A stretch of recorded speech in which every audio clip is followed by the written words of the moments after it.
হচ্ছে ইলিশ মাছের ঝাল। এখন তোমরা বলবে এটা হচ্ছে সর্ষে ইলিশ। না বন্ধুরা, এটা সর্ষে ইলিশ নয়। হ্যালো এভরিওয়ান, আশা করি তোমরা সবাই ভালো আছো। আমিও বেশ ভালো আছি।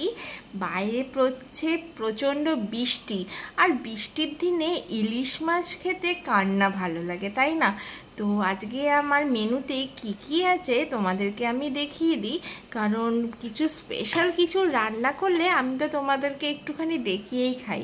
হ্যাঁ, তোমরা অনেকে বলো হ্যাঁ দেখিয়ে দেখিয়ে খাচ্ছে, কিন্তু কি করব বলো, তোমরা থাকো অন্য জায়গায় আর আমি থাকি অন্য জায়গায়। তাই আপাতত তোমাদেরকে আমি একটু দেখিয়েই খাচ্ছি, কিন্তু কি আছে তোমাদেরকে একটু ক্যামেরাটা আমি উল্টো করে দেখাই। আমি আগে নিয়ে নিয়েছি সাদা বাসমতি চালের রাইস, আর এইটা হচ্ছে মিক্স ভেজ মাছের মাথা দিয়ে, মানে ইলিশ মাছের মাথা দিয়ে।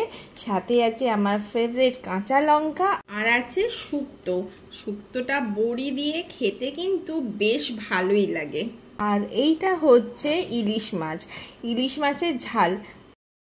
এখন তোমরা বলবে এটা হচ্ছে সর্ষে ইলিশ।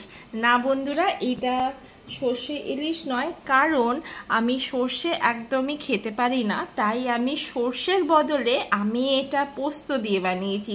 বাট বিশ্বাস করবে না, সর্ষের যেমন ঝাল আর যেমন তোমার টেস্ট হয়, এটাতেও আমি কিন্তু সেই পরিমাণে ঝাল আর ঝাঁঝটা মিয়ানাই। তো কিভাবে আমি এটা করি যদি তোমরা জানতে চাও, আমাকে কিন্তু তোমাকে এখানে জানাতে হবে আমার কমেন্ট সেকশানে। তাহলে পরে আমি তোমাদেরকে শেয়ার করব যে সর্ষে ছাড়াও সেই সর্ষের ফিলিংসটা কি করে আনানো যায় ইলিশ মাছে।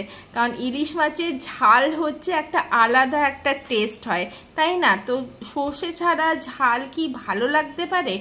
আমি বলবো ইয়েস, একদমই লাগতে পারে। সেই রেসিপিটা তোমাদেরকে জানতে হলে আমাকে কিন্তু কমেন্ট সেকশনে রিকোয়েস্ট করতে হবে, তবে আমি তোমাদেরকে জানাবো সেই ঝাল আর সেই টেস্টটা কি করে আসে। তো আপাতত চলো চটপট করে আমরা খেয়ে নিই, কারণ ভাত দিয়ে গরম গরম ভাপ আসছে, আর মাছটাও কিন্তু দারুণ। দেখতেই পাচ্ছ ইলিশ মাছ আমি নিয়ে নিয়েছি, আর আমি তো কথাই বলতে পারছি না, কারণ ইলিশ মাছ দেখলেই তো মুখে জলটাই চলে আসে, তাই না? তো আমারও সেইটাই হয়েছে। আর লাস্ট পাতে আরও একটা মেনু আছে, সেটা দেখালে তো মানে তোমরা তো বলবে কি করছো, আমাকে দেখিয়ে দেখিয়ে কেন খাচ্ছ। তাও তোমাদেরকে দেখিয়ে দিই, চলো দেখো লাস্ট পাতে আমার কি আছে। লাস্ট পাতে আছে আমার ফেভারিট পায়েস।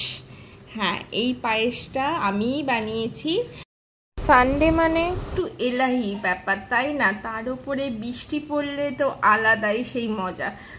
তো তোমরা ভাবছো যে পায়েস বানিয়েছি কারুর বার্থডে নাকি? না বন্ধুরা, কারুর বার্থডে না, হঠাৎ আমার আর আমার মানুষটার খুবই পায়েস খেতে ইচ্ছা করলো। তো আনলাম যে কেননা জন্মদিন ছাড়াও তো পায়েস খাওয়া যায়, তাই পায়েসটাও বানিয়ে ফেললাম। তো চলো তাহলে জলদি চটপট করে খেয়ে নিই, কারণ ভাতটা ঠান্ডা হয়ে যাচ্ছে, আর ইলিশ মাছটা একটু গরম গরম খেতেই মজা লাগে। তো চলো খেয়ে নিই, তোমাদেরকে পরের ব্লগে আবার দেখা হচ্ছে। টিল দেন তোমরা সবাই ভালো থেকো, সুস্থ থেকো, টাটা।